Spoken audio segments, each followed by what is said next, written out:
మీరు ఖచ్చితంగా ప్రభుత్వ ఉద్యోగం సాధించే విధంగా హరీష్ ది బెస్ట్ అకాడమీ అందిస్తోంది. ఆన్లైన్ మరియు offline standard coaching, group 2, SI, constable, ward officer, RRB, NTPC ఇలా అన్ని పోటీ పరీక్షలకు అత్యంత నాణ్యమైన కోచింగ్ అతి తక్కువ ధరకే అందిస్తుంది హరీష్ ది బెస్ట్ అకాడమీ. మరింకెందుకు ఆలస్యం, వెంటనే Harish the best academy app ని గూగుల్ ప్లే స్టోర్ నుండి డౌన్లోడ్ చేసుకోండి. Harish the best academy. Phone number 8341116915.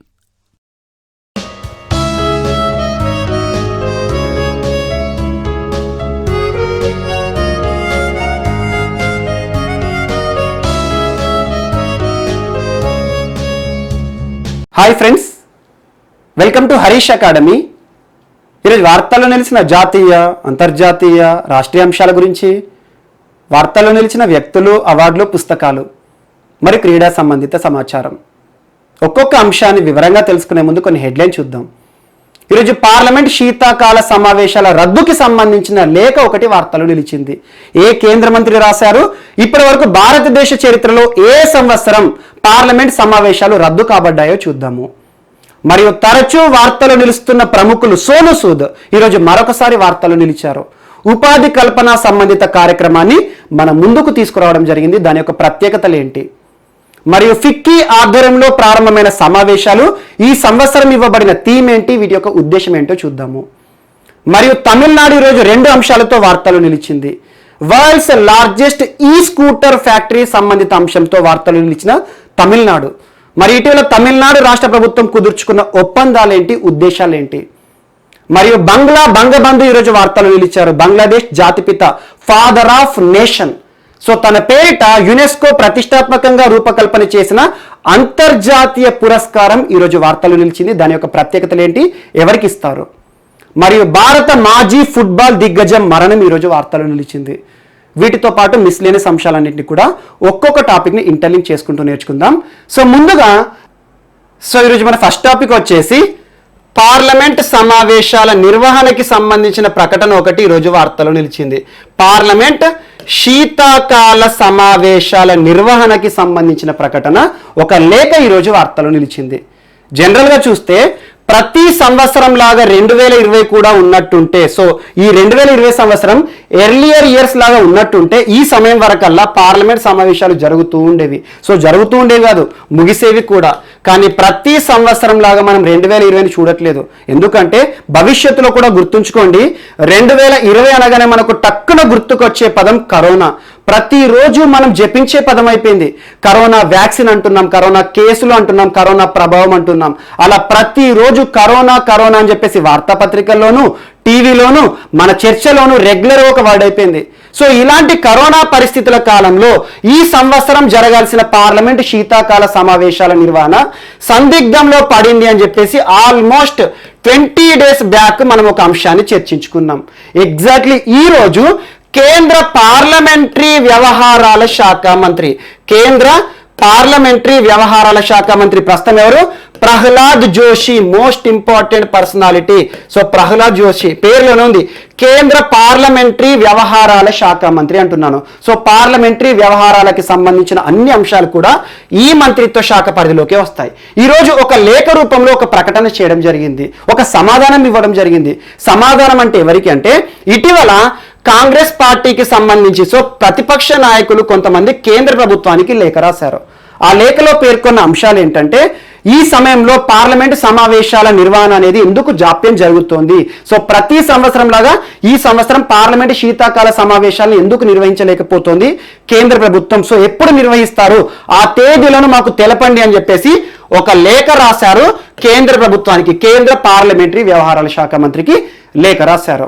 అందులో పేర్కొన్న మరికొన్ని అంశాలు కూడా, ప్రస్తుతం దేశవ్యాప్తంగా జరుగుతున్న రైతు ఉద్యమాలు, రైతు ఆందోళనలు, ఇలాంటి పరిస్థితులను దృష్టిలో ఉంచుకొని కేంద్ర ప్రభుత్వం పార్లమెంట్ ఇటీవల తీసుకువచ్చిన వ్యవసాయ చట్టాలు ఏవైతే ఉంటాయో వాటిపైన చర్చలు జరపాల్సిందే, అందుకోసం మీరు పార్లమెంట్ శీతాకాల సమావేశాల్ని నిర్వహించండి అని అడిగారు కూడా. సో దానికి ప్రతిగా ఈరోజు కేంద్ర ప్రభుత్వం ఈ లేఖకు ఒక సమాధానం ఇచ్చింది, మరొక లేఖ రాసింది. సో ఎవరు రాశారు?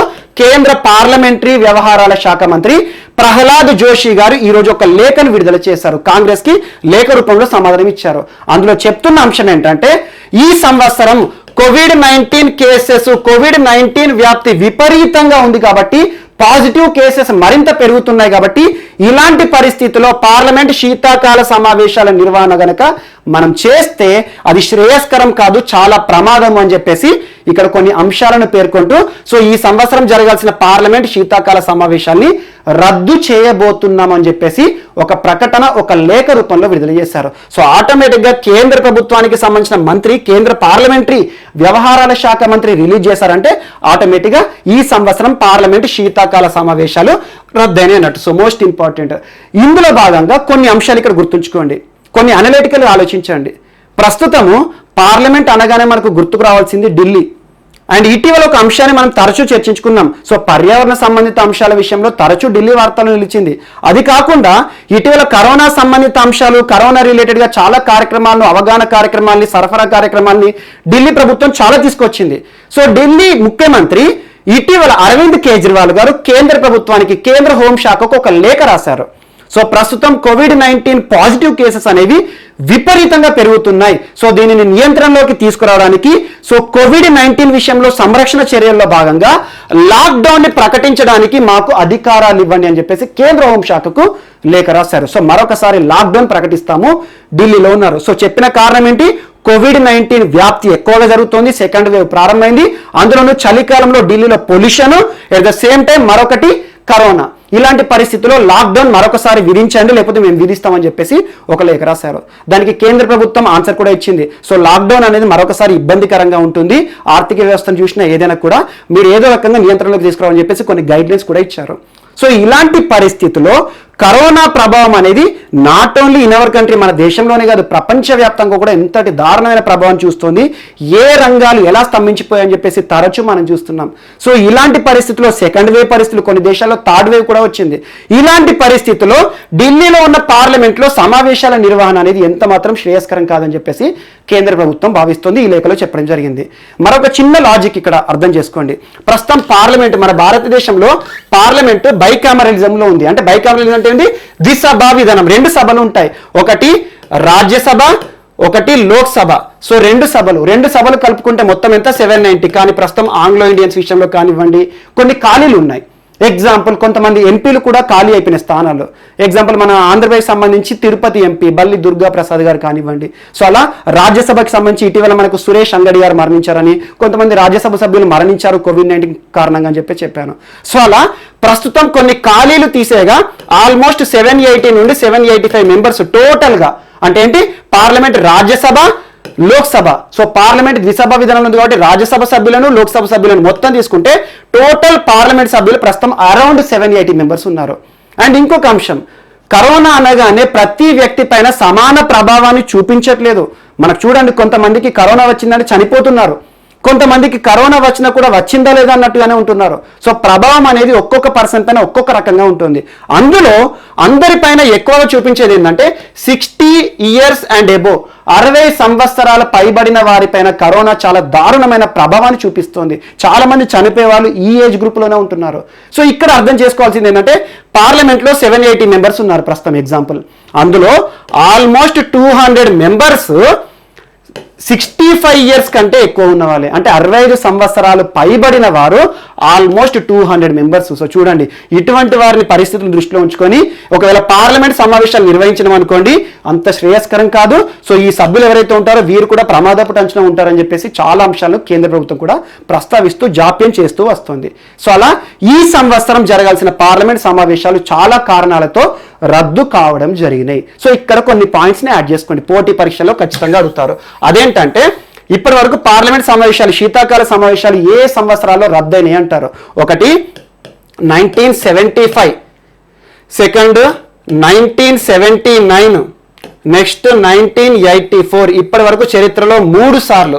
సో ఈ సంవత్సరం కలుపుకుంటే 2020 కలుపుకుంటే ఆటోమేటిక్గా 4వసారి. సో చరిత్రలో ఈ ఇంపార్టెంట్ ఇయర్స్ గుర్తుంచుకోండి, ఏ సంవత్సరం పార్లమెంట్ సమావేశాల విషయంలో రద్దు జరిగినాయి అని చెప్పేసి. సో కరోనా కారణంగా ఈ సంవత్సరం కూడా పార్లమెంట్ సమావేశాల నిర్వహణ అనేది రద్దు చేయడం జరిగింది. So most important.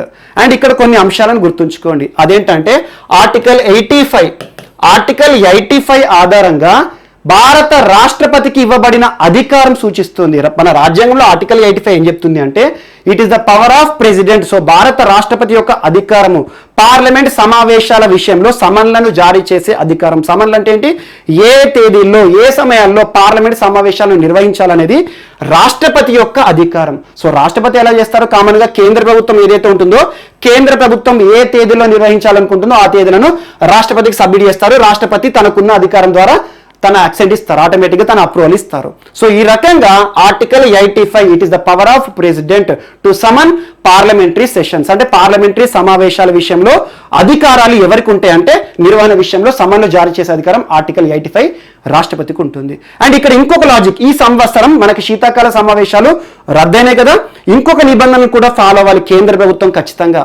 అదేంటంటే ఒక సమావేశం యొక్క ముగింపుకి మరొక సమావేశం ప్రారంభానికి 6 నెలల సమయం మించకూడదు. 6 నెలల సమయం మించకూడదు. Most important.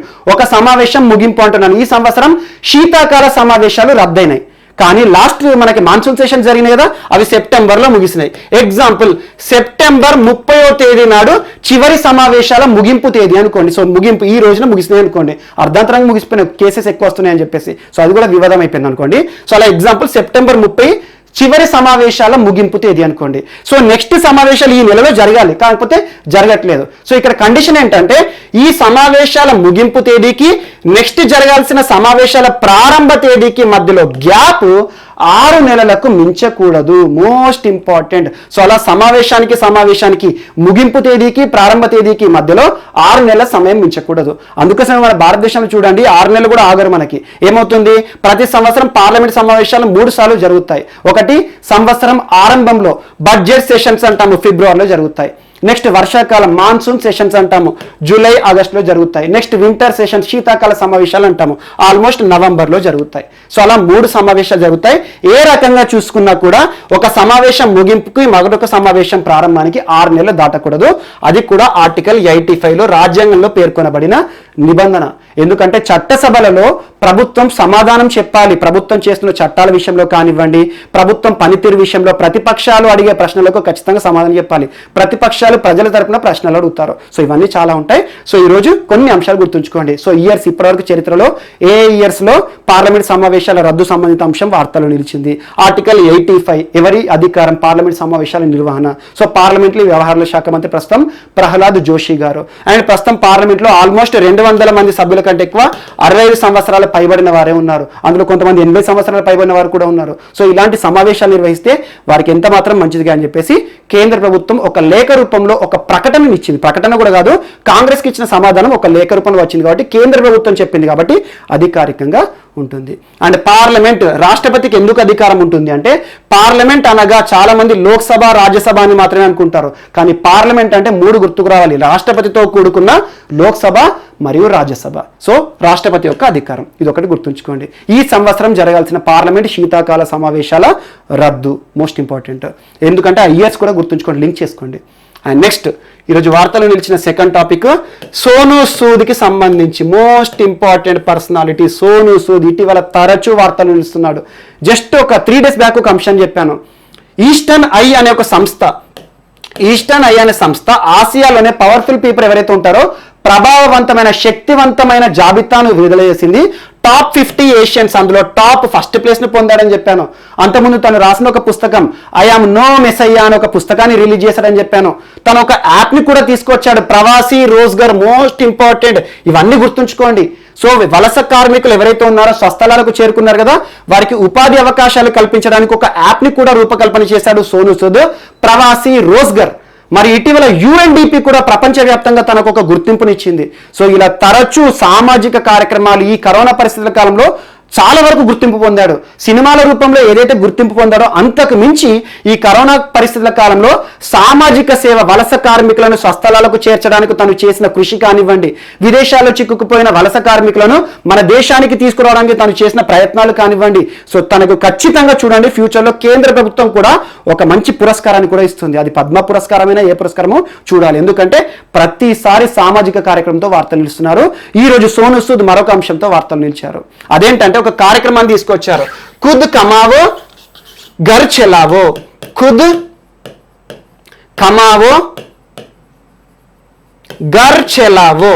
సో ఘర్ చలావో అంటే ఇంటికి వెళ్ళండి, మీ సొంత ఖర్చులు మీరే సంపాదించుకోండి. సో మీ సొంతంగా సంపాదించుకోండి, ఆ సంపాదించిన ధనం ఏదైతే ఉంటుందో దాంతో ఇంటికి వెళ్ళండి. ఒక మీనింగ్ వస్తుంది. యాక్చువల్లీ ఏంటంటే మీకు కావాల్సిన ధనాన్ని మీరే సంపాదించుకొని మీ ఇంట్లో వారిని మీరే పోషించండి అని చెప్పేసి ఒక ఉపాధి కార్యక్రమాన్ని తీసుకువచ్చాడు సోనూ సూద్. మోస్ట్ ఇంపార్టెంట్, ఆ కార్యక్రమం పేరే ఖుద్ కమావో ఘర్ చలావో. సో ఇంటికి వెళ్ళండి, సంపాదించి ఇంటికి వెళ్ళండి అని ఒక మీనింగ్ ఆధారంగా ఉంటుంది.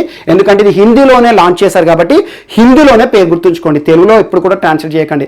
ఖుద్ కమావో ఘర్ చలావో అనే ఒక కార్యక్రమాన్ని ఉపాధి అవకాశాలు కల్పించే ఉద్దేశంలో ఇటీవల ఎవరు లాంచ్ చేశారు, ఏ ప్రభుత్వం లాంచ్ చేసింది అంటారు? సో ప్రభుత్వం కాదు, ఒక ప్రైవేట్ పర్సన్ చేశాడు. సో ఈ ప్రోగ్రాంలో ఉద్దేశం ఏంటంటే ఎవరైతే స్వస్థలాలకు చేరుకున్న వలస కార్మికులు ఉంటారో ఉపాధి అవకాశాలు, సో పొట్టకూటి కోసం ఎలాంటి ఆర్థికంగా వారికి సహాయం లేకుంటే ఇబ్బంది పడుతున్నారు, ఇలాంటి వారు ఎవరైతే ఉంటారో వారికి ఈ రిక్షాలను సరఫరా చేస్తారు. ఈ రిక్షా అంటున్నాను, ఎలక్ట్రానిక్ రిక్షా అంటే ఒక ప్యాసింజర్ వెహికల్ అన్నట్టు. సో ఈ రిక్షాని ఇస్తారు. అంటే ఏం చేస్తారు, ఎవరైతే ఉపాధి అవకాశాల కోసం ఎదురు చూస్తున్నారో వారికి ఈ రిక్షా ఇస్తే ఈ రిక్షాను నడుపుకుంటూ, ఎలక్ట్రిక్ రిక్షా అంటున్నాను మళ్ళీ ఎందుకంటే పొల్యూషన్ గా కూడా ఆలోచించారు, మోస్ట్ ఇంపార్టెంట్. సో అలా ఎలక్ట్రిక్ విద్యుత్ ఆధారంగా నడిచే ఒక రిక్షాలను డిస్ట్రిబ్యూట్ చేసేసి ఆ రిక్షా ద్వారా ప్యాసింజర్లు ఎక్కడైతే ఉంటారో వారు ఎక్కడికి వెళ్తారు అనుకుంటారో వారి నుండి డబ్బు వస్తుంది ఆటోమేటిక్గా. మనం ఆటో ఎక్కితే వాళ్ళకి పే చేస్తాం కదా, ఆ ధనం ఏదైతే వస్తుందో ఆ ధనం ద్వారా వారు వారి జీవితాన్ని ముందుకు తీసుకెళ్తారని చెప్పేసి ఒక ఉపాధి కార్యక్రమాన్ని తీసుకొచ్చాడు సోనూ సూద్. సో నేరుగా గుర్తుంచుకోండి,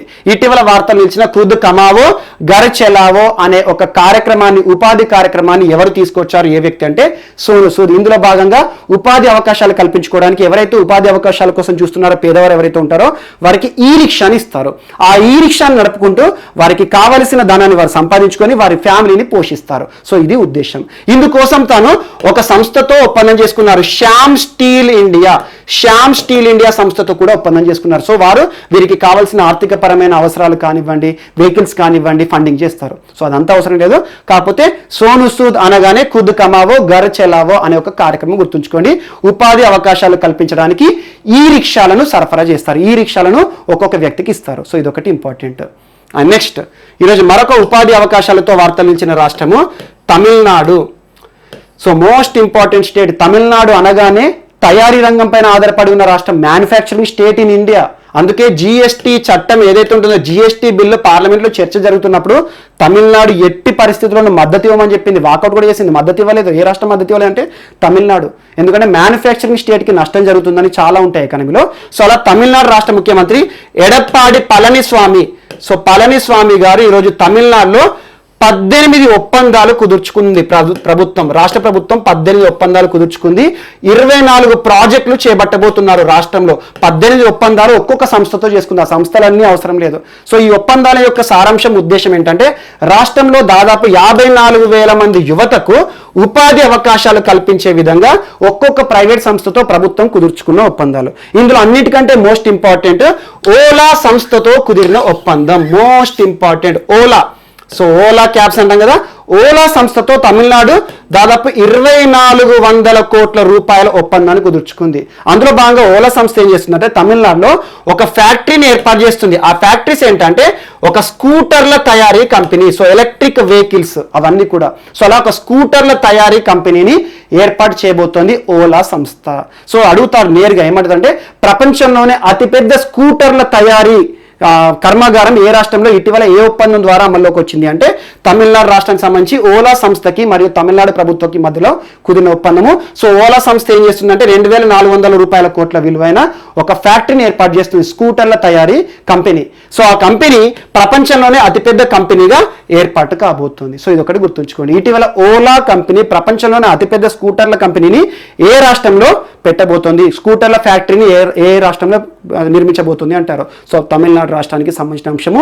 ఎడప్పాడి మనకి పళనిస్వామి గారు ఈరోజు వార్తలు ఇచ్చారు. సో రాష్ట్రంలో ఎవరైతే వలస కూలీలు ఉన్నారో, స్వస్థలాలు చేరుకున్న వారు, వారికి ఉపాధి అవకాశాలు కల్పించడానికి ఈరోజు చాలా ఒప్పందాలతో వార్తలు నిలిచారు. ఆల్మోస్ట్ 54,000 మందికి ఉపాధి అవకాశాలు ఈ ఒప్పందాల ద్వారా ఇవ్వబోతున్నారు. అండ్ నెక్స్ట్ ఈరోజు మరొక అంశము, ఫిక్కీ ఆధ్వర్యంలో జరిగిన ఒక ఎక్స్పో ఈరోజు వార్తల్లో నిలిచింది. Most important. So FICCI, federation of Indian chamber of commerce and industry. ఇటీవల ఫిక్కీకి సంబంధించి చాలా అంశాలు మనం చర్చించుకున్నాం.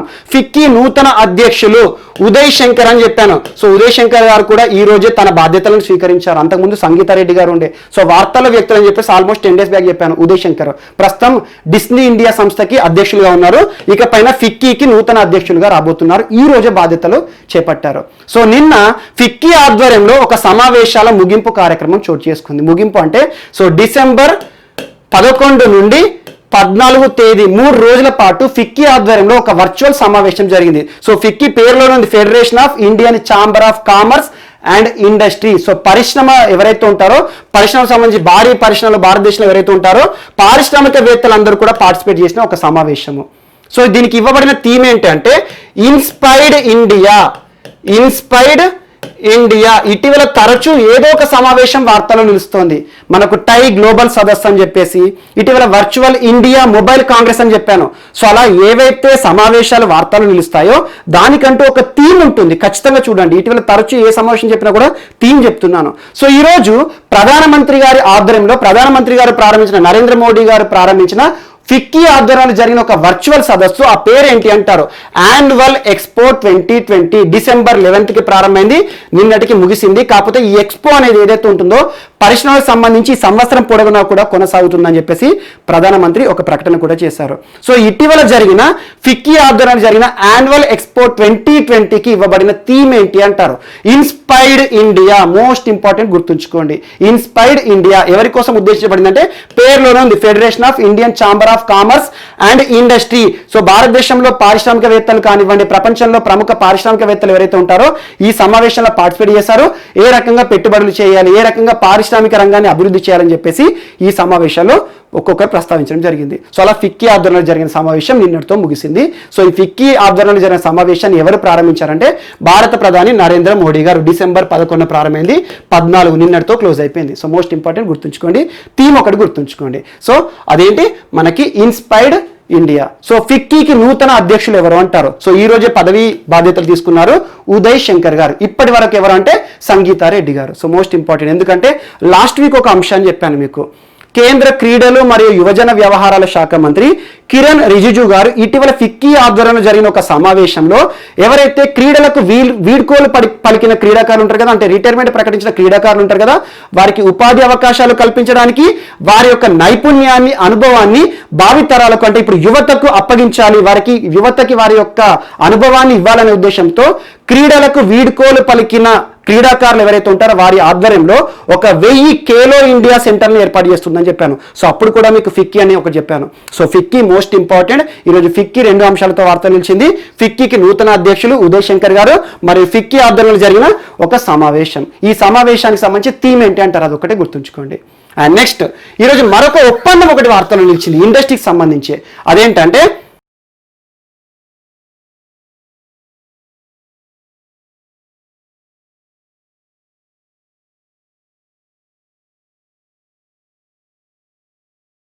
సో ఈరోజు మన నెక్స్ట్ టాపిక్ వచ్చేసి వార్తల్లో వ్యక్తులు. ఈరోజు వార్తల్లో నిలిచిన first personality, most important personality in Bangladesh history. Bangladesh చరిత్రలోనే అతి ముఖ్యమైన వ్యక్తి ఈరోజు వార్తలు నిలిచారు. బంగ్లాదేశ్ జాతిపితగా పిలుస్తారు. Father of Bangladesh, father of the nation, Bangladesh జాతిపిత. మరియు బంగ్లాదేశ్ చరిత్రలోనే మొట్టమొదటి దేశాధ్యక్షులు, ఫస్ట్ ప్రెసిడెంట్ ఆఫ్ బంగ్లాదేశ్. మరియు బంగ్లాదేశ్ బంగబంధుగా పేరు పొందారు. బంగబంధు అని పిలుస్తారు. సో బంగబంధు అనగానే బంగ్లాదేశ్ విషయంలో మనకు గుర్తుకు రావాల్సిన అతి ముఖ్యమైన వ్యక్తి. బంగబంధు అంటే మీనింగ్ ఏంటంటే friend of Bengal. So Bengal స్నేహితుడు అనే మీనింగ్ ఉంటుంది. సో అలా ఏ పేరుతో పిలిచినా, ఏ బిరుదుతో పిలిచినా కూడా గుర్తుకు రావాల్సిన అతి ముఖ్యమైన వ్యక్తి, బంగ్లాదేశ్ చరిత్రలోనే కీలకమైన వ్యక్తి షేక్ ముజిబుర్ రెహమాన్. సో పేరు గుర్తుంచుకోండి, షేక్ ముజిబుర్ రెహమాన్. ఈ రోజు వార్తలు నిలిచిన వ్యక్తిగా ఉన్నారు. ఎందుకంటే ప్రపంచవ్యాప్తంగా తన పేరిట ఒక అంతర్జాతీయ పురస్కారాన్ని ప్రారంభించబోతున్నట్టుగా యునెస్కో ప్రకటన చేసింది. సో అదేంటో చూద్దాం. సో యునెస్కో మోస్ట్ ఇంపార్టెంట్ సంస్థ. యునెస్కో ఐక్యరాజ్య సమితి అనుబంధ సంస్థ అయిన యునెస్కో ప్యారిస్ కేంద్రంగా పనిచేస్తుంది, ఫ్రాన్స్ కేంద్రంగా పనిచేస్తుంది. సో యునెస్కో తరచూ యునెస్కో ఏదో ఒక అంశంతో వార్తలు నిలుస్తుంది. మనం తరచూ చర్చించుకుంటున్నాం. జస్ట్ 2 days బ్యాక్ ఒక అంశాన్ని చెప్పాను యునెస్కో గురించి. భారతదేశంలోని మధ్యప్రదేశ్ రాష్ట్రంలో 2 చారిత్రక పట్టణాలను వరల్డ్ హెరిటేజ్ సిటీస్ గా గుర్తించింది. ప్రపంచ వారసత్వ పట్టణాలుగా గుర్తింపు పొందిన పట్టణాలు అవి ఇటీవల భారతదేశంలో అంటారు. So most important Orchha and Gwalior అన్నాను. అలా వాటికి సంబంధించిన చరిత్ర కానివ్వండి, వీటిపైన ప్రత్యేక శ్రద్ధ వేయండి. పోటీ పరీక్షలు రెగ్యులర్గా అడుగుతున్నారు. ఎందుకంటే యునెస్కోకి సంబంధించి ఏవైనా రికగ్నైజ్డ్ సైట్స్ కానివ్వండి, సిటీస్ కానివ్వండి అనుకోండి, వాటిని కేంద్రంగా తీసుకొని చాలా ప్రశ్నలు పడుతున్నాయి. అవి సివిల్స్లో కానివ్వండి, కామన్ ఎగ్జామ్సే కానివ్వండి. సో అలా ప్రపంచవ్యాప్తంగా కూడా సంస్కృతికి నెలవుగా ఉండే చారిత్రక పట్టణాలను కానివ్వండి, కట్టడాలను కానివ్వండి గుర్తించడంలో యునెస్కో కీలక పాత్ర పోషిస్తుంది. అలా యునెస్కో జస్ట్ 2 days బ్యాక్ వార్తలు నిలిచింది. ఓర్చా అండ్ గ్వాలియర్ మధ్యప్రదేశ్ రాష్ట్రంలో ఉన్నాయి.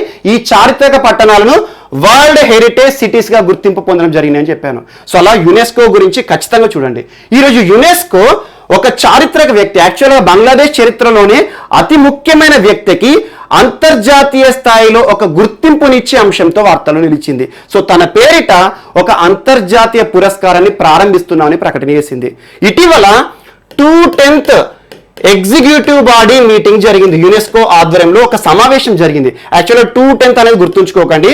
సర్వసాధారణంగా ఇయర్లో జరిగే మీటింగ్స్ ఉంటాయి కదా, సమావేశాలు, వాటికి నెంబర్స్ ఇస్తారన్నట్టు, నెంబరింగ్ ఉంటుంది. సో అలా 210th ఎగ్జిక్యూటివ్ బాడీ మీటింగ్ లో యునెస్కో తీసుకున్న ఒక కీలక నిర్ణయం ఈరోజు ఒక ప్రకటన కూడా చేసింది. అదేంటంటే బంగ్లాదేశ్ చరిత్రలోనే అతి ముఖ్యమైన వ్యక్తి, బంగ్లాదేశ్ జాతిపిత, బంగ్లాదేశ్ బంగబంధు పేరిట ఒక అంతర్జాతీయ పురస్కారాన్ని ప్రారంభిస్తున్నాము అని చెప్పారు. ఆ పురస్కారం పేరు గుర్తుంచుకోండి. So most important, UNESCO Bangladesh Bangabandhu international praise. Most important, UNESCO Bangladesh Bangabandhu international praise. So అలా ఏ రంగంలో విశిష్ట కృషి కానివ్వండి, సేవ చేసిన వ్యక్తులకి కానీ సంస్థలకు కానీ ఇస్తారు అంటే creative economy. So creative economy రంగంలో విశిష్ట ప్రతిభ కనబరిచిన వ్యక్తులకి కానీ సంస్థలకి కానీ ఈ పురస్కారాన్ని ప్రదానం చేస్తాము, ఈ సంవత్సరమే ప్రారంభిస్తాము అని చెప్పేసి ఒక కీలక ప్రకటన చేసింది యునెస్కో. మోస్ట్ ఇంపార్టెంట్, దీని కింద ప్రైజ్ మనీ ఎంత ఇవ్వబోతున్నారంటే ఆల్మోస్ట్ $50,000. సో $50,000 ఆర్థిక సాయాన్ని మరి ఒక మొమెంటం కూడా ఇస్తారు, ఒక మెడల్ ఇస్తారు. సో అలా ఎవరి పేరిట ఇటీవల యునెస్కో అంతర్జాతీయ స్థాయిలో ఒక పురస్కారాన్ని ప్రారంభించింది అంటారు. సో బంగ్లాదేశ్ బంగబంధు షేక్ ముజిబుర్ రెహమాన్ పేరిట ఒక పురస్కారాన్ని అంతర్జాతీయ స్థాయిలో ఎవరైతే విశిష్ట ప్రతిభను కనబరిచిన వ్యక్తులు ఉంటారో, సంస్థలు ఉంటారో, వారిని గుర్తించి ఇతని పేరిట ఒక పురస్కారాన్ని ఇవ్వబోతున్నామని చెప్పేసి ఇటీవల తీసుకున్న కీలక నిర్ణయాన్ని ప్రకటించడం జరిగింది. సో మోస్ట్ ఇంపార్టెంట్, ఎందుకంటే భారతదేశంలో జాతిపిత మనకు మహాత్మా గాంధీ గారు ఎలాగనో బంగ్లాదేశ్ విషయంలో తను కూడా అలాగే షేక్ ముజిబుర్ రెహమాన్ బంగ్లాదేశ్ జాతిపిత, బంగ్లాదేశ్ దేశానికి మొట్టమొదటి అధ్యక్షులు, బంగబంధు బిరుదాంకితుడు. సో అలా ప్రపంచవ్యాప్తంగా గుర్తింపు పొందిన అతి ముఖ్యమైన వ్యక్తి ఈరోజు ప్రపంచవ్యాప్తంగా కూడా ఒక అంతర్జాతీయ పురస్కారంతో వార్తలు నిలిచారు. సో తన పేరిట ఒక పురస్కారాన్ని ప్రారంభించబోతున్నట్టుగా ఇటీవల ఏ సంస్థ ప్రకటించింది అంటారు, యునెస్కో. సో $50,000 ప్రైజ్ మనీ కూడా ఇస్తారంట. అండ్ నెక్స్ట్ క్రియేటివ్ ఎకానమీ రంగంలో. సో నెక్స్ట్ ఈరోజు వార్తలు ఇచ్చిన person Ashraf Patel. Ashraf Patel most important personality. తనకు ఒక సంస్థ ఉంది, యాక్చువల్గా సామాజిక సంస్థ, చాలా చారిటీ కార్యక్రమాలు కానివ్వండి, సామాజిక సేవ ద్వారా తరచూ వార్తాపత్రికల్లో కనబడే సంస్థ. అదేంటంటే Pravah and community youth collective. Pravah and community, the youth collective. So Pravah and community, so వ్యవస్థాపకులు, ఈ సంస్థకి వ్యవస్థాపకులు, ప్రస్తుతం బోర్డు మెంబర్గా కూడా ఉన్నారు Ashraf Patel. So most important, ఈ కమ్యూనిటీ ఏదైతే ఉంటుందో, ఈ సంస్థ ఏదైతే ఉంటుందో దేశవ్యాప్తంగా కూడా చాలా చారిటీ కార్యక్రమాలతో వార్తలు నిలుస్తుంది. సో ఈ సంస్థను ప్రారంభించిన వారు ఆష్రాఫ్ పటేల్ గారు. సో ప్రస్తుతం చాలా క్రియాశీలకంగా ఉన్నారు ఈ సంస్థ విషయంలో, చాలా చారిటీ కార్యక్రమాలు కరోనా పరిస్థితుల కాలంలో కూడా. సో ఈ సంవత్సరానికి గాను తను పొందిన పురస్కారం ఏంటి అంటే social entrepreneur of the year. Social, సామాజిక పేరులోనే ఉంది. So social entrepreneur of the year 2020 పురస్కారాన్ని గెలుచుకున్న వ్యక్తి ఎవరంటే ఆష్రాఫ్ పటేల్. తన యొక్క సంస్థ ఏంటంటే Pravah and community, the youth collective అనే సంస్థ న్యూఢిల్లీ కేంద్రంగా పనిచేస్తుంది. అక్కడక్కడ బ్రాంచెస్ కూడా ఉన్నాయి. సో అలా సామాజిక కార్యక్రమాల గుర్తింపు పొందిన ఒక వ్యక్తికి ఈరోజు ఒక పురస్కారం ఇచ్చింది కేంద్ర ప్రభుత్వం. So social entrepreneur of the year, most important. ఈ పురస్కారాన్ని ప్రతి సంవత్సరం ఇచ్చే సంస్థలు ఏవి అంటే Schwab and Jubilant Foundation, Jubilant Bhartia Foundation, Schwab and Jubilant Bhartia Foundation ప్రతి సంవత్సరం కూడా విశిష్ట సేవ సామాజిక కార్యక్రమాల ద్వారా గుర్తింపు పొందిన వ్యక్తులకి social entrepreneur of the year అనే పురస్కారాన్ని ఇస్తుంది. సో ఈ పురస్కారాన్ని ఎవరు ప్రదానం చేశారు, ఎవరి చేతుల మీద ప్రదానం చేశారంటే స్మృతి జిబిన్ ఇరానీ, మోస్ట్ ఇంపార్టెంట్, ప్రస్తుతం కేంద్ర మంత్రి, మినిస్ట్రీ ఆఫ్ టెక్స్టైల్స్ మరియు మహిళలకి మరియు పిల్లలకి సంబంధించి సంరక్షణ శాఖ మంత్రి. సో స్మృతి జిబిన్ ఇరానీ గారి చేతుల మీదట social entrepreneur of the year పురస్కారాన్ని గెలుచుకున్న మహిళ 2020కి ఎవరు అంటారు? ఆష్రఫ్ పటేల్. తను ఏ సంస్థకి వ్యవస్థాపకులు అంటే Pravah and community, the youth collective అనే సంస్థకి వ్యవస్థాపకులు, ప్రస్తుతం బోర్డు మెంబర్గా ఉన్నారు, క్రియాశీలక వ్యక్తిగా చాలా కార్యక్రమాలు చేస్తున్నారు, న్యూఢిల్లీ కేంద్రంగా పనిచేస్తుంది. సో ఇదొకటి గుర్తుంచుకోండి. సో అలా ప్రతి సంవత్సరం social entrepreneur of the year పురస్కారాన్ని ఏ సంస్థలు గుర్తిస్తాయి అంటే swab and Jubilant Bhartia foundation వారు గుర్తిస్తారు. సో అలా విశిష్ట సేవలు సామాజిక కార్యక్రమాల ద్వారా గుర్తింపు పొందిన సంస్థలు ఏవైతే ఉంటాయో వాటికి ఇచ్చే పురస్కారంతో ఈరోజు వార్తలు నిలిచారు. నెక్స్ట్ ఈరోజు మరొక అంశం, వెస్టిండీస్ వర్సెస్ న్యూజిలాండ్ సిరీస్ నిన్నటితో ముగిసింది. క్రీడా రంగానికి సంబంధించిన అంశం, most important.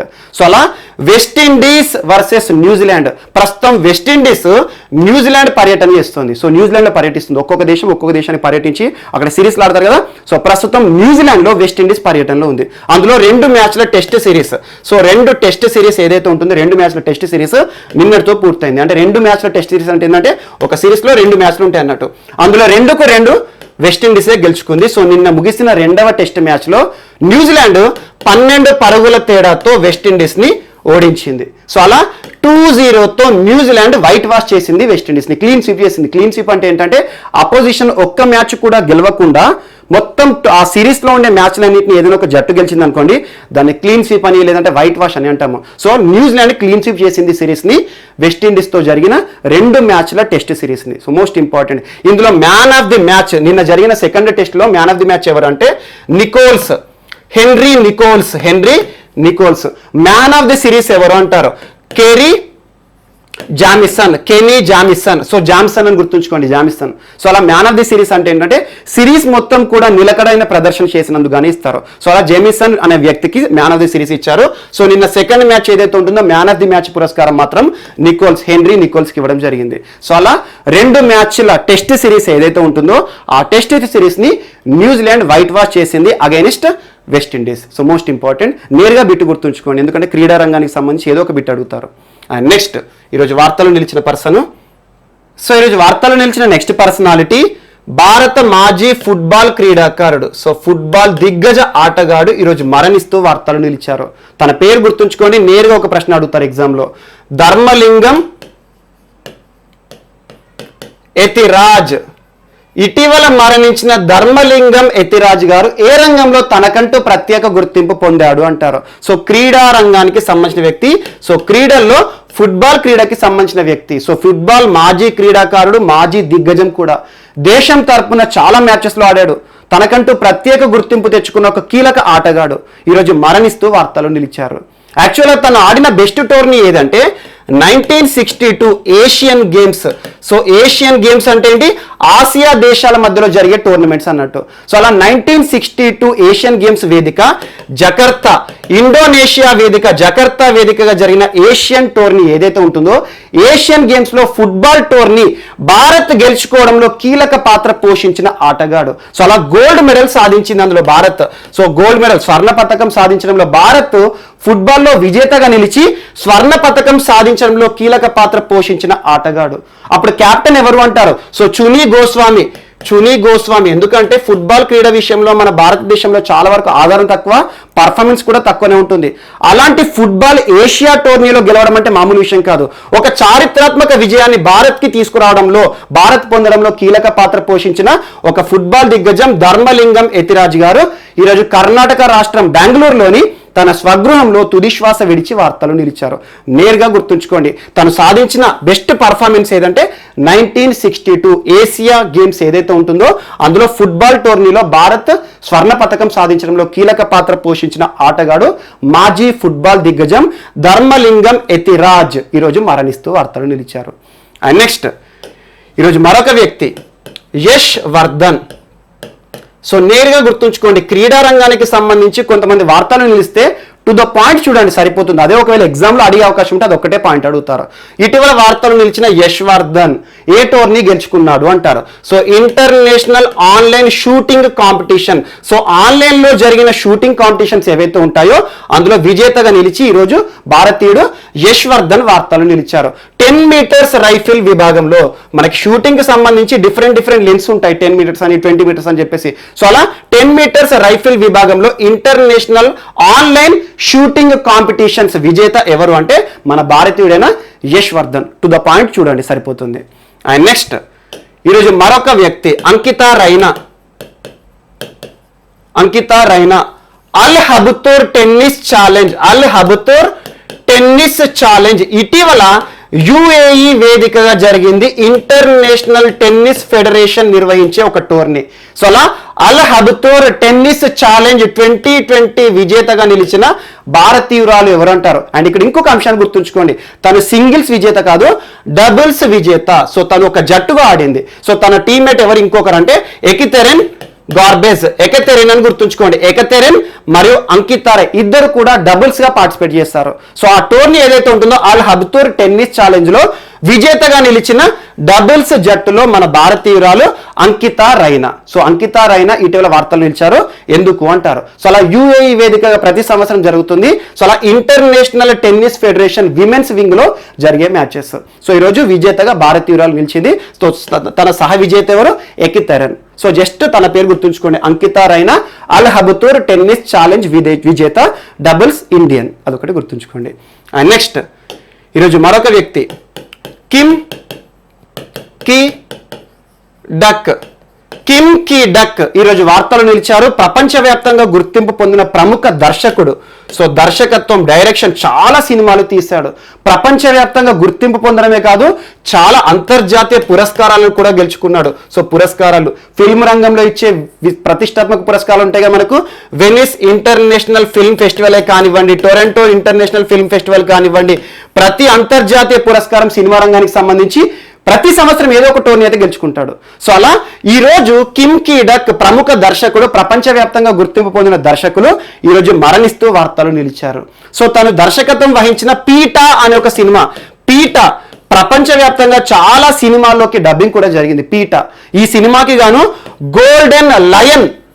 International golden lion పురస్కారాన్ని గెలుచుకున్నాడు Venice international film festival. So most important. So PETA cinema దర్శకుడు మరియు ప్రపంచవ్యాప్తంగా కొన్ని పదుల సంఖ్యలో సినిమాలను దర్శకత్వం వహించడమే కాదు, సూపర్ హిట్ మూవీస్ దర్శకుడిగా పేరు పొందిన కిమ్ కి డక్ ఈరోజు మరణిస్తూ వార్తలు నిలిచారు. సౌత్ కొరియా దేశానికి సంబంధించిన వ్యక్తి కిమ్ కి డక్. ఆ పేర్లు ఎక్కువగా సౌత్ కొరియాలో ఉంటాయి. సౌత్ కొరియన్ ఫేమస్ డైరెక్టర్ ఇటీవల మరణించారు. సో తన పేరు ఏంటి అంటారు, కిమ్ కి డక్. సో ఇది ఒకటి గుర్తుంచుకోండి. సో వీరు మనకి ఈరోజు వార్తలో నిలిచిన వ్యక్తులు. మిస్లేనియస్ అంశాలు ఏమైనా మిగిలిపోతే మాత్రం మనం రేపటి క్లాస్లో యాడ్ చేసుకొని నేర్చుకుందాం. రేపు కలుద్దాం. Thank you.